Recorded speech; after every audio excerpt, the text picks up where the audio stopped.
Hello, listener. Would you like to help us make this show? We are currently looking for a researcher who can help us out for 2 hours per episode, helping us investigate research and do better content. If you're interested in coming to help us out, please check the link in the description where you can get more information. Right, Billy, take it away. The category is What the Trans, darling?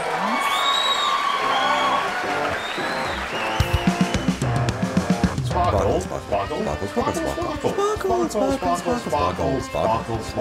Hello, everyone. Welcome to What the Trans. What the Trans? Sparkle edition. Ashleigh, we're in the same room. I know, right? This almost never happens. We, in fact, are recording this and speaking to you from the very same room.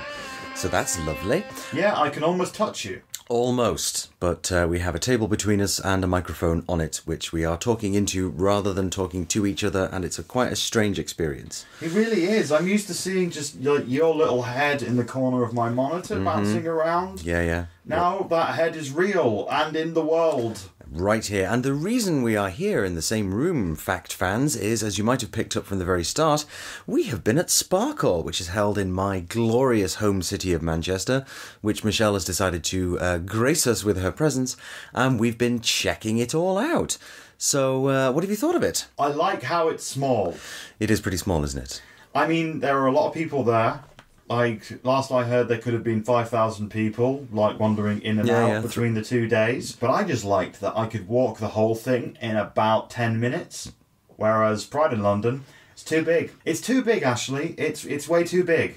Indeed. I mean, yeah, you're trying to get somewhere at London Pride, you're not going to get anywhere in 10 minutes. But for the uninitiated, Sparkle is the National Transgender Celebration. Woo! And so there is actually a little bit of debate as to precisely when it started, because some people say 13 years, some people say 15 years, but as far as I'm aware, the name Sparkle has been attached to it for, I think it is 15 years, even if it did start as something a bit more low-key beforehand.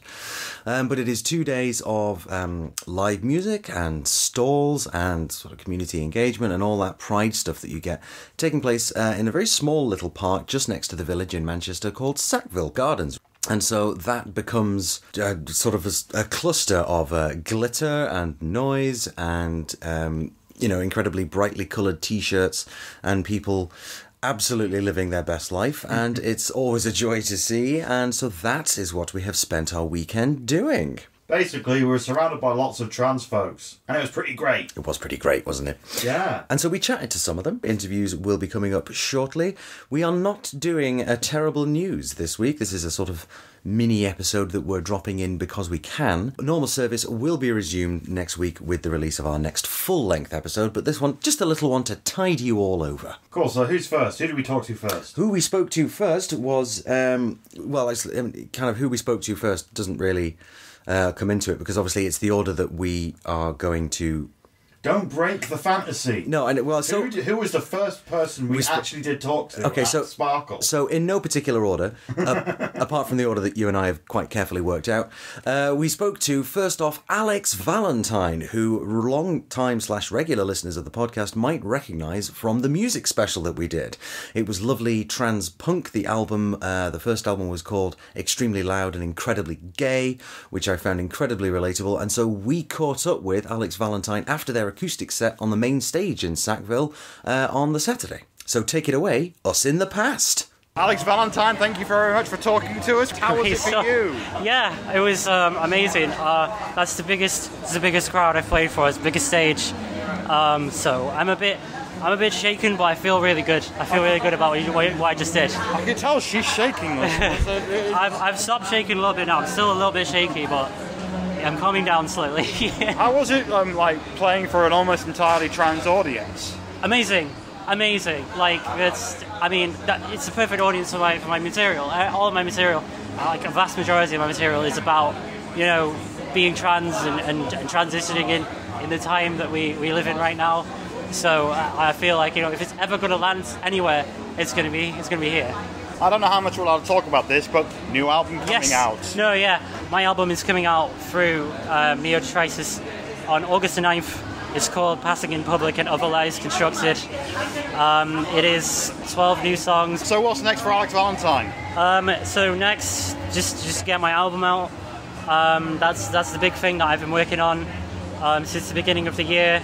I'm really happy with how it came out, and I'm really excited for everyone to hear it, because I've accomplished some things on this album which I'm really proud of. I'm actually potentially putting a proper band together soon. I've been in contact with somebody who's interested in playing the drums for me.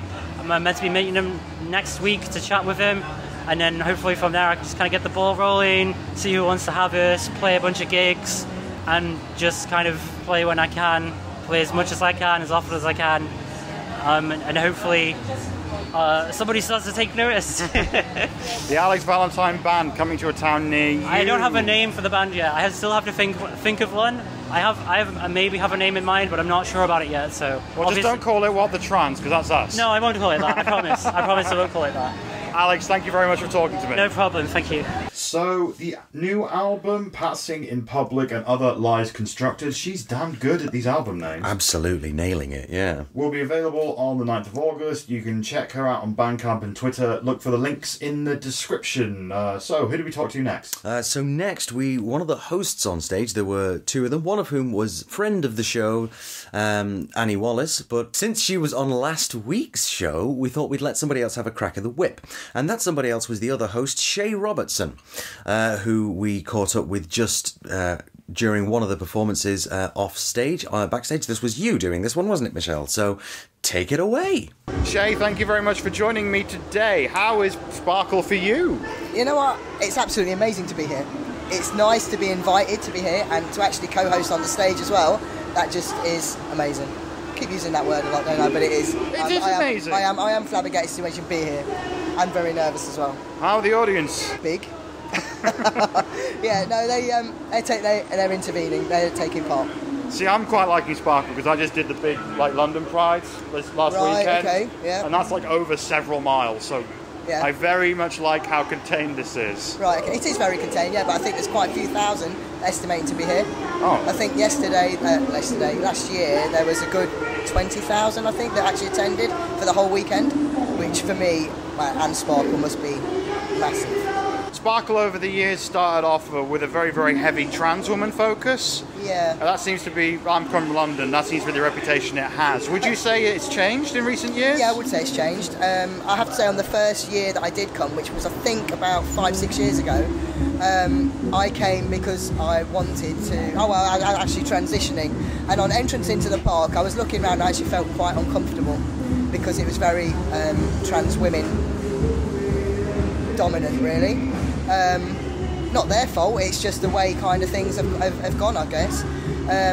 When it came on the Sunday about the beauty contest they have, it was all Miss Sparkle, Mrs. Sparkle, Golden Sparkle, but there was actually no Mr. Sparkle.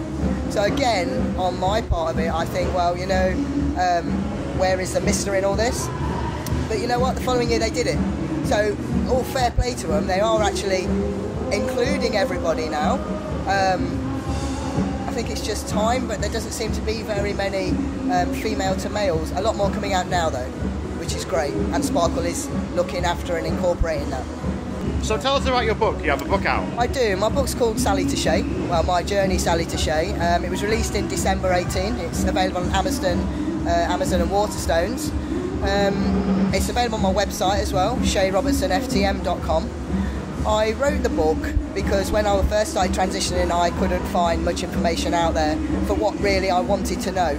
And the main things I wanted to know is what's actually going to happen to me. Yes, you can go online, but you don't always know it's the truth. There's a lot more information now that is widely available. I have on my website, there's pictures and stages going all the way through, and that's really what the book's for. The book is there more of a guide-to-guide step of this is going to happen, this is going to happen, this is what can happen, all the different medication, the testosterones you have. There's a lot of medical images on there which people are actually, funnily enough, looking for because they want to see a real-life picture of certain things. And the feedback that I've got from it, it's absolutely amazing. So it sounds like it'll be very helpful for a lot of young new trans guys coming out. I know I'm biased because it's my book, but the amount of feedback it's come in, it's got 5 stars on everywhere. and just so many thank yous. Yeah, he's not lying. I looked at the Amazon reviews. Oh, did you? He's not wrong. It's like 5, yeah. Which I'm really grateful for. It's obviously the reviews there are from not just from people transitioning, it's family, it's friends, it's partners, giving them an insight into it as well of what is going to happen to their partner. So the whole thing is incorporated for everybody. So yeah, I'm very pleased with how it's gone. Thank you very much for talking to me today. You're welcome. Yeah, that was Shay. He did a good job of hosting over the weekend. You should go and check out his book, especially if you are a young, closeted, trans-masculine type.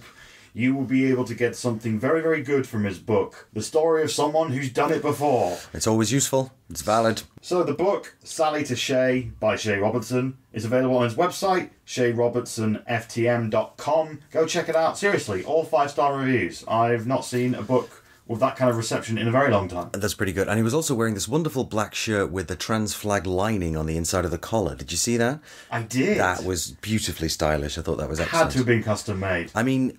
Or a complete coincidence and accident. Perhaps. Although if there's someone out there selling those really niche shirts, I will legit buy one. Anyway, so... who's next? Okay, next up, it was you talking to Husk. How did you not know that?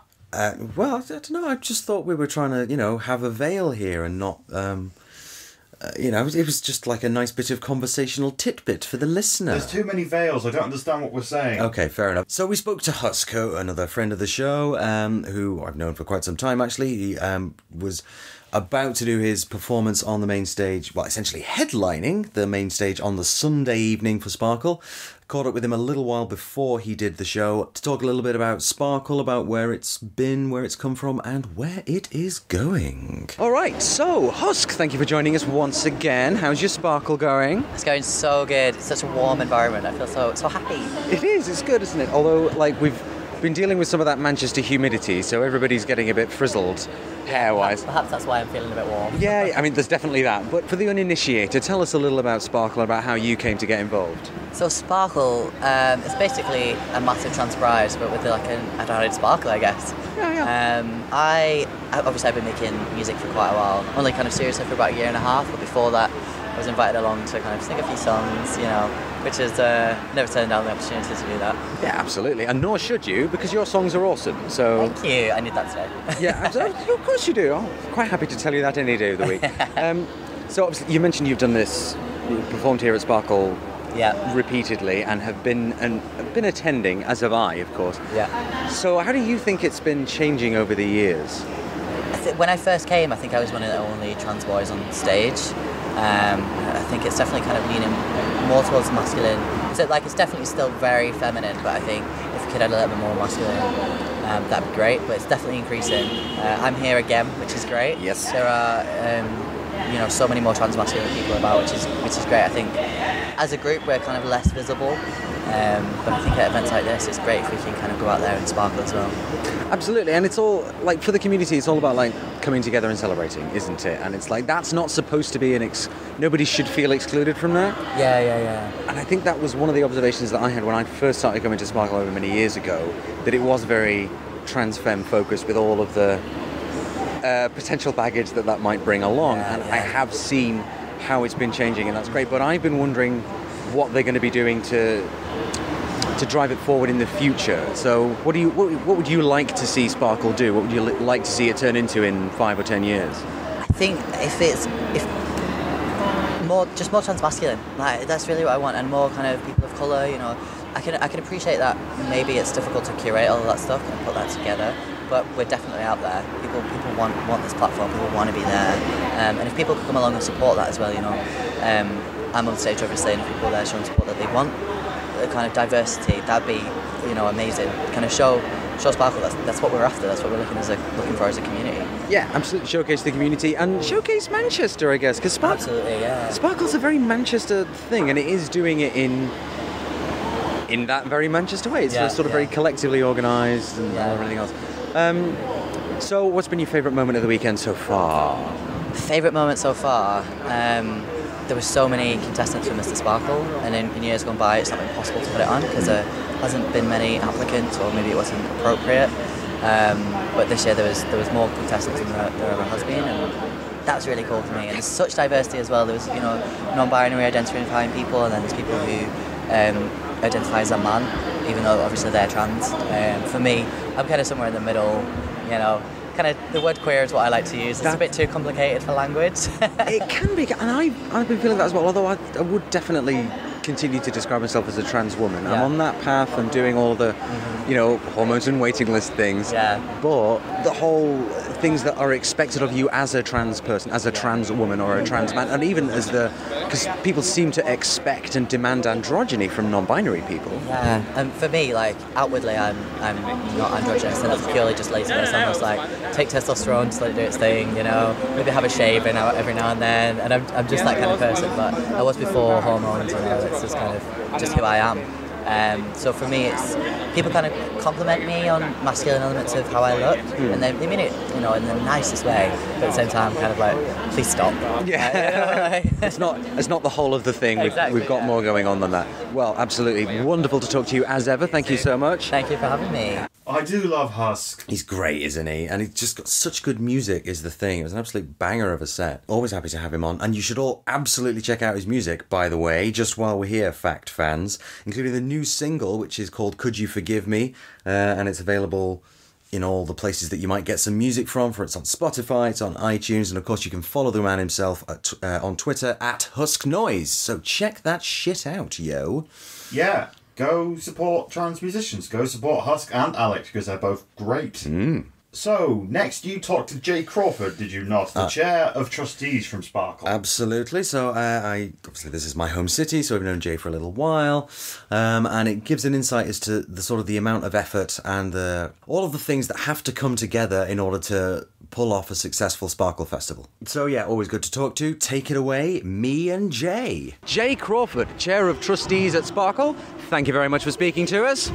Hello. So how's this year going as an event? I know we've really only just got started, but how's it coming together? Well, it's coming together really well. So site's now sorted, we're open, we've got guests. Yeah, we've got a load of fantastic stuff going on. So what are you most looking forward to this year? To be honest, I'm looking forward to Circus School in the Family Zone tomorrow with my little boy. Lovely. If I can get away to it. That and some of the main stage headliners are amazing. So we're welcoming Arja, fantastic band. Yes, they are. We've also got Alabaster Queen doing one of their kind of first big things here, which is great. We've got some hosting from Annie Wallach and Shay Roberts. And then tomorrow we've got Husk and the community stage, which is going to be amazing. Lots of local talent. So we've got Roxy Hart over from New York. And then we've got some of the bar pop team coming down. And then we've also got people like Marilyn Missandry and others coming down in the afternoon. Nice, cool. So it's quite an effort to get all this together, isn't it? Just a little bit, yeah. So I know that Sparkle is an event that's been going on for a little while, and I know that within, you know, a certain section of the trans community, it's kind of got a reputation for being kind of very trans femme focused and very glittery and lots of wigs and so on. And while that's not to say that those things shouldn't be here, have you been finding people pushing back against what you've been trying to do recently? I don't think it's so much pushing back. I think what we've done is, you know, we looked at a plan this year to encapsulate four main things. So one of them was to provide the event, one of them was to provide Transgender Day of Remembrance in the same way that we, you know, have done as custodians for the last few years. But also now being in the 15th year of the event, two things really came to the front. One being accessibility for all, whether that's those who are autistic, those with mobility issues, those in wheelchairs like myself, all the way through to who we're putting on the stage in terms of BSL and things like we have a few Braille Sparkle guides, which is a fantastic addition, and also a new raised accessibility platform. The other area that we really wanted to look at is highlighting trans mass and trying to highlight non-binary and intersex inclusion within the weekend. So it's not just been bringing that to the weekend, it's also been kind of getting that through the real culture at Sparkle. The name is Sparkle, it will still be for the foreseeable future. It's one of those things, you know, love it or you hate it, any business, you know, or charity would struggle with it. LGBT Foundation did an amazing move a couple of years ago. Fortunately, they're slightly better funded than we are. Their rebrand budget is probably our yearly budget. So you know, it's community run, it's run by volunteers, it's no paid staff, but we are making waves that we hope are in the right direction. Fantastic. Is there anything that you particularly wanted to say to people who might be listening to What the Trans? Yeah, so if you hear about Sparkle Weekend, you're not quite sure what it is, come down. If you have missed the event and you're listening on catch up or anything similar, come down next year, join us for Tea Door. We've got loads of volunteering opportunities the whole way round the year. We'll be doing diversity training in schools this year, and also some of our corporate clients, Bupa, Vodafone, that kind of thing, to try and kind of get a culture within there, in their environment, a better, for their customers and their employees, and creating a wealth of information for society rather than just one weekend in a park. Brilliant.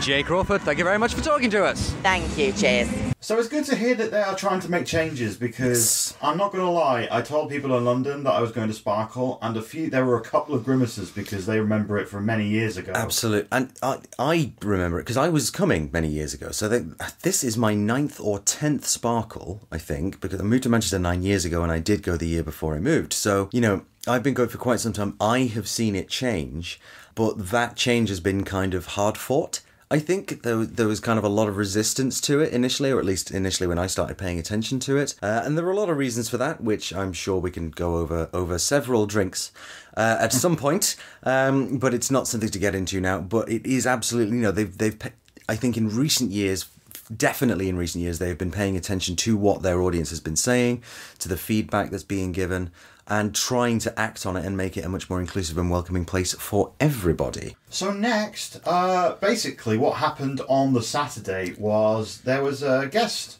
speaker at Sparkle. Mm-hmm. You may remember him as one of the people who ran against Jeremy Corbyn during the leadership competition back in 2015. Sorry, you say competition, it just makes it sound like something off the Beano, like, collect 15 crisp packets and become leader of the Labour Party. Leadership contest? Is that how real journalists say it? I think contest or election or whatever. Apologies for interrupting you, but yeah. It's cool. It's not cool. Fuck you.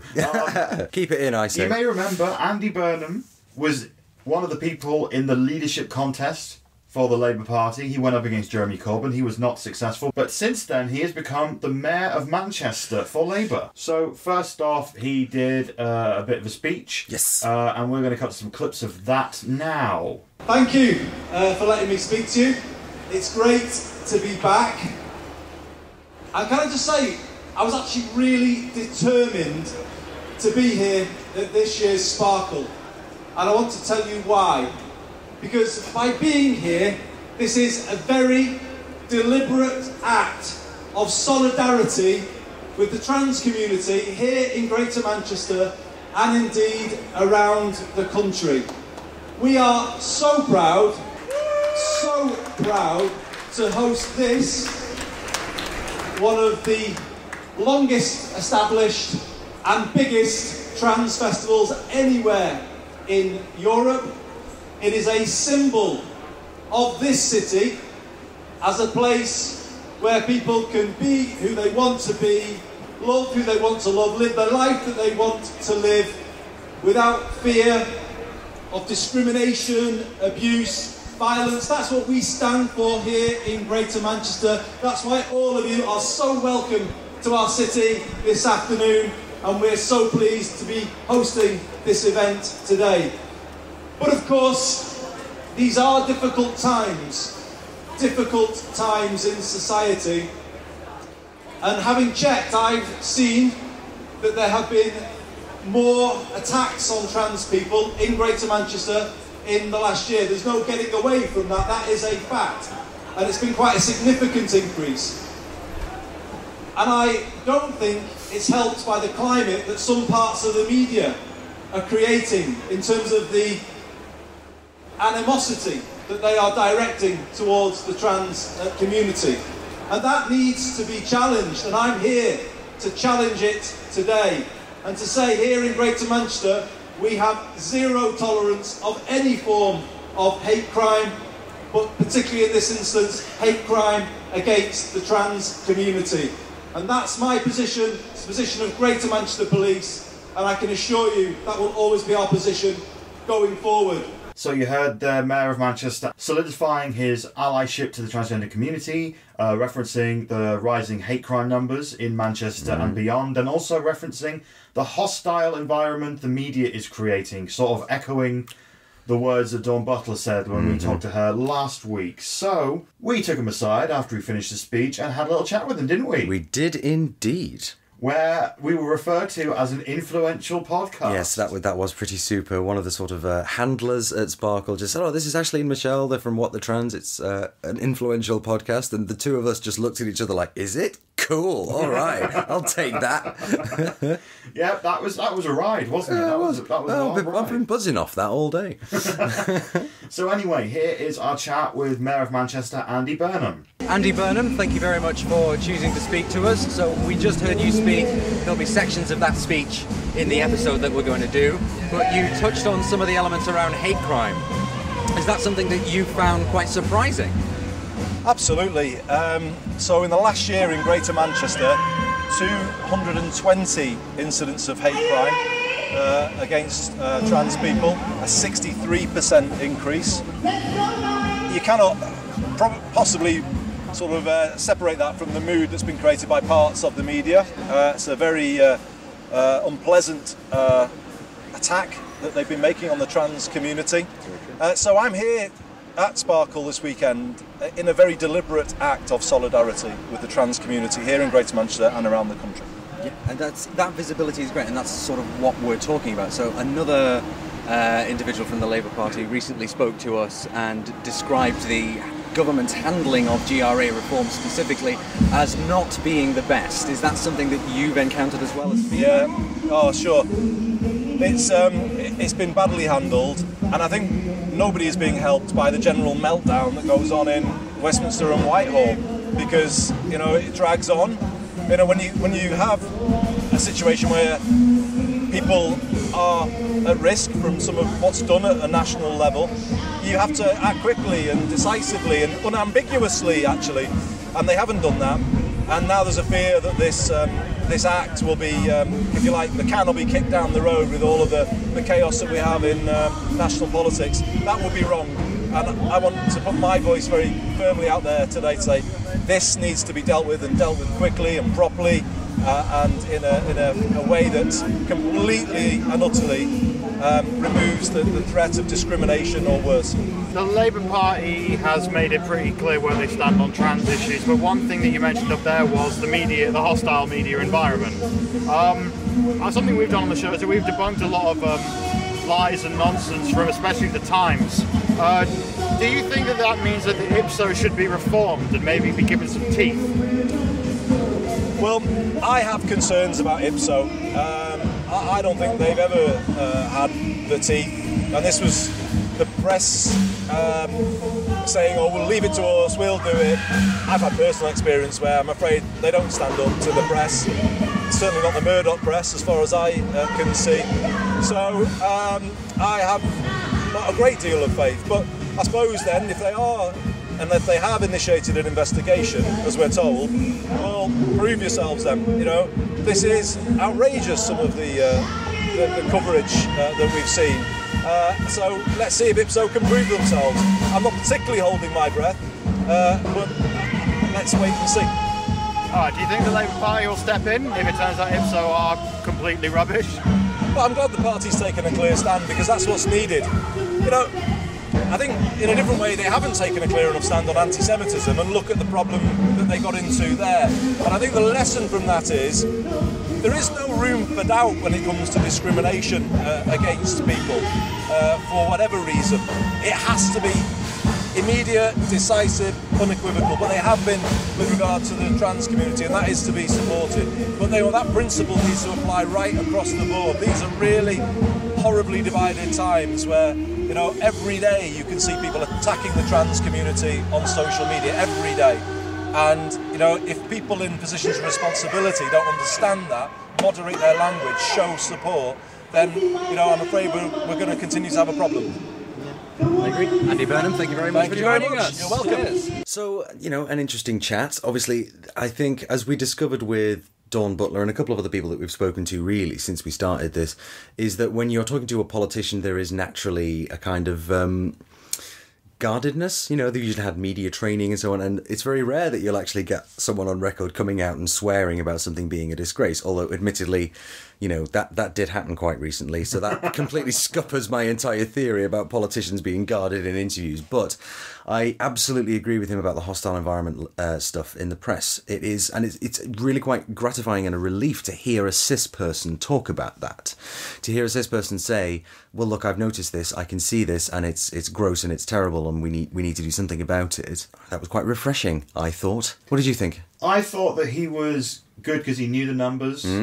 He knew what was going on in the city. It sounds like he's got his hands in some pies. Is that the phrase? Hands in pies, fingers in pies? I think, well, that's for when you have a finger in many pies is when you're influential, but I think this is more of a he pays attention to what he is told from all sorts of... Okay, so he is aware of pies. Yeah, he's aware of the trans pie. Yeah, he's aware of the trans pies, but I wanted to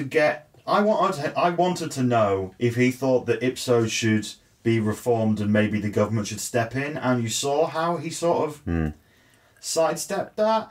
And obviously, you know, anti-Semitism in the Labour Party is a very, very serious issue, but he definitely took the question another way where he wanted it to go. Yeah.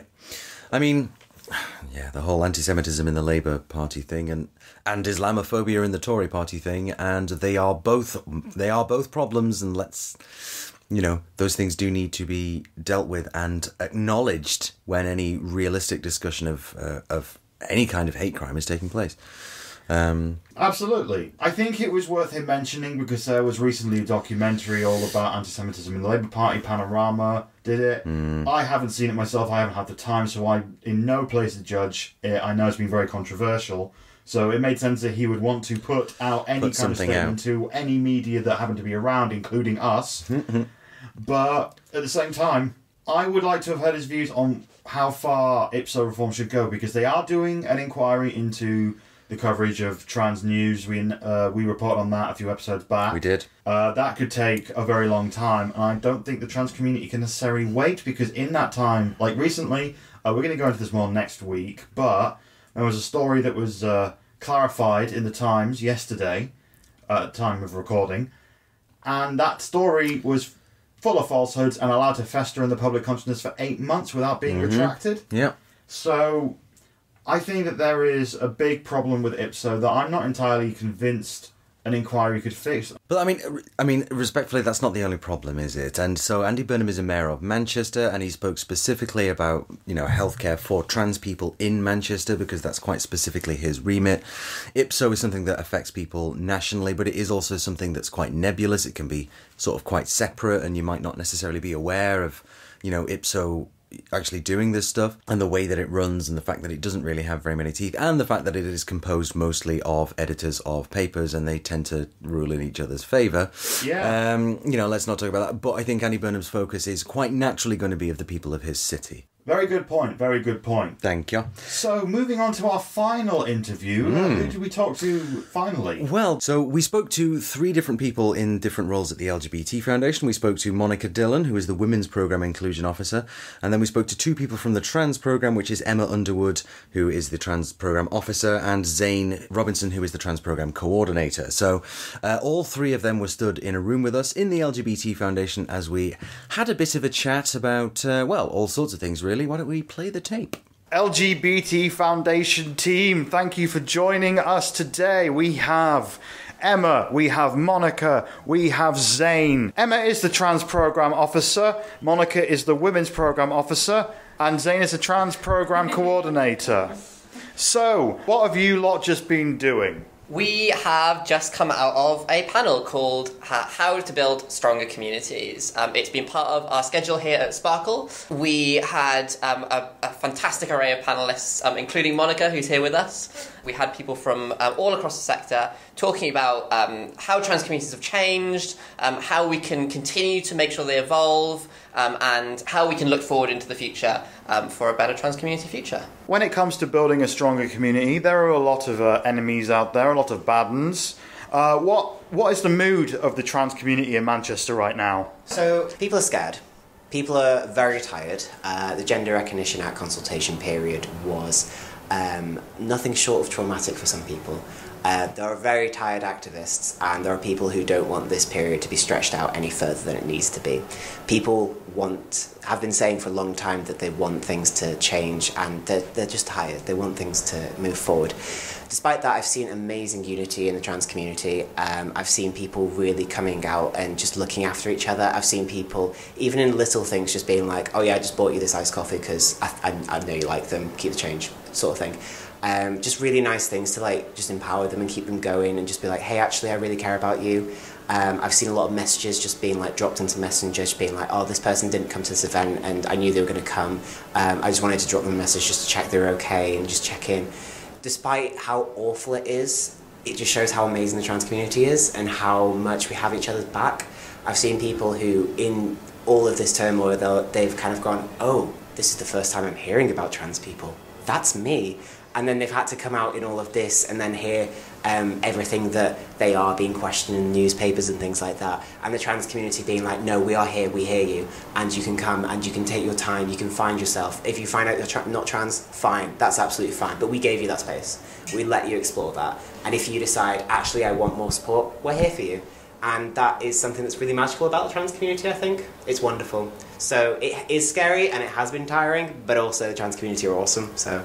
Monica, what kind of issues are specifically facing trans women and trans feminine types and all of that around here? Currently there is a lot of trans exclusionary talk around women's spaces, and I think a lot of trans women are feeling attacked. Yeah, that's that action. And I think a lot of the work that we're doing is just really emphasising that at least the spaces that we provide at LGBT Foundation are including all women, and we're not going to define what does womanhood look like, feel like, look like on a Sunday. It's whatever. If you come to me and you say, I'm a woman, or I identify with woman, because our spaces are open for non-binary and trans feminine people, I think that's a big deal for trans women at the moment, is to make sure that they feel acknowledged and safe. Okay, so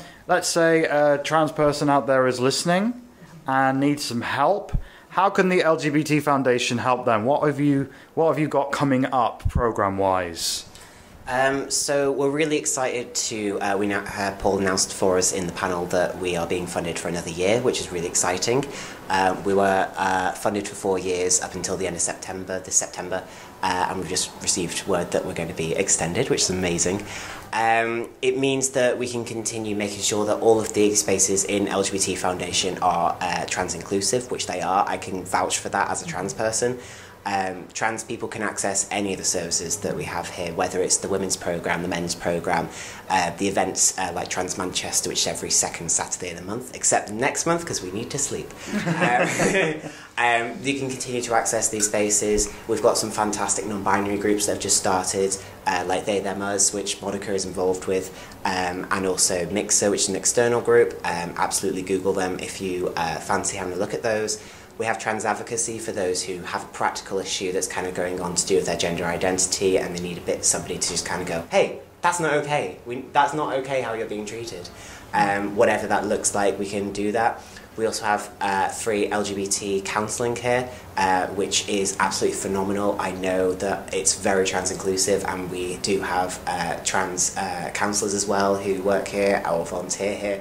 Fantastic bunch of people. There's loads going on. I do think that if anybody is looking for anything and they have some kind of issue kind of going on, even if it's just, I fancy meeting some new people, pop along to lgbt.foundation.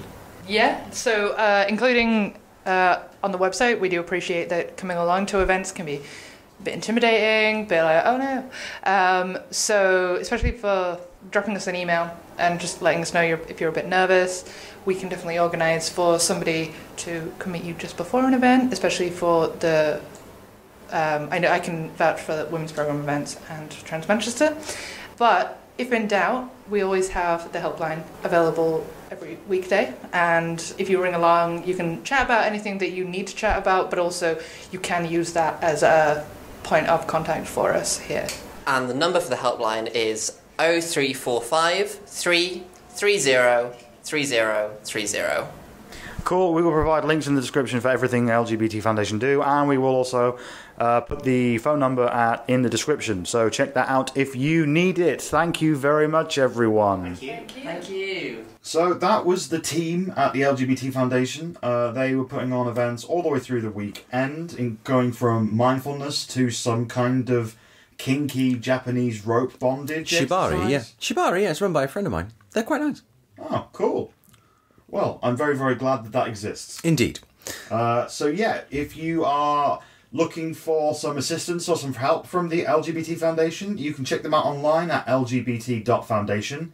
And they have a phone number which you can call, which is always on pretty much. You can ask them for advice, you can ask them for information, you can ask to make an appointment, you can ask about all of the different things that they are doing for trans people if you call the number 0345 330 3030. And you can get them on Twitter at LGBTFDN. And I encourage you to do that because they are great, they are brilliant, they will fight for you, they will help you, they will sort you right out. And, you know, let's not mince our words here, they kind of saved my life. So, you know. Yeah, this podcast would not exist in this form without the LGBT Foundation. So thanks, guys. You know. Yes. Anyway, so that wraps up our whistle-stop tour of the fun, delightful people of Sparkle. Yes, it does. Yes, it does. So next week we're going to have a big old normal full episode where we're going to talk about Catherine O'Donnell's discrimination case against the Times. That has just come to an end. They are away to make decisions, so we're going to go over all of the facts from that. We'll also be talking about a claim in the Daily Mail and the Telegraph that 1 in every 50 prisoners in the UK are trans, which to us sounds like bollocks. Probably. Also next week, for fun and frolics, Michelle will be reporting sort of live from Trans Pride Brighton. So yeah, that was the mini episode. Thank you so much for listening. If you liked what you heard, you will love the crap out of our social medias. Check us out on Twitter at WhatTheTrans. Check us out on Facebook /WhatTheTrans. Check us out on our website, whatthetranspod.tumblr.com. So that was the mini episode, Ashley. We've never done one of these before, really. How was it for you? Quite compressed, wasn't it? We've absolutely rattled through all of the things that we did at Sparkle. I think it's probably worth us keeping the fact that we've got this as an option in mind for when we are covering quite big events like Sparkle and or Trans Pride Brighton or other stuff that may happen to come up. So yes, there may be more of these coming, so keep that subscription open and we will speak to you soon. Yeah, if you like this, let us know on the social medias. If anything you didn't like, let us know on the social medias. Use social media, that thing you do every day that makes you sad. I was Michelle. I have been Ashleigh. Thank you very much. Ta-ta! Bye-bye.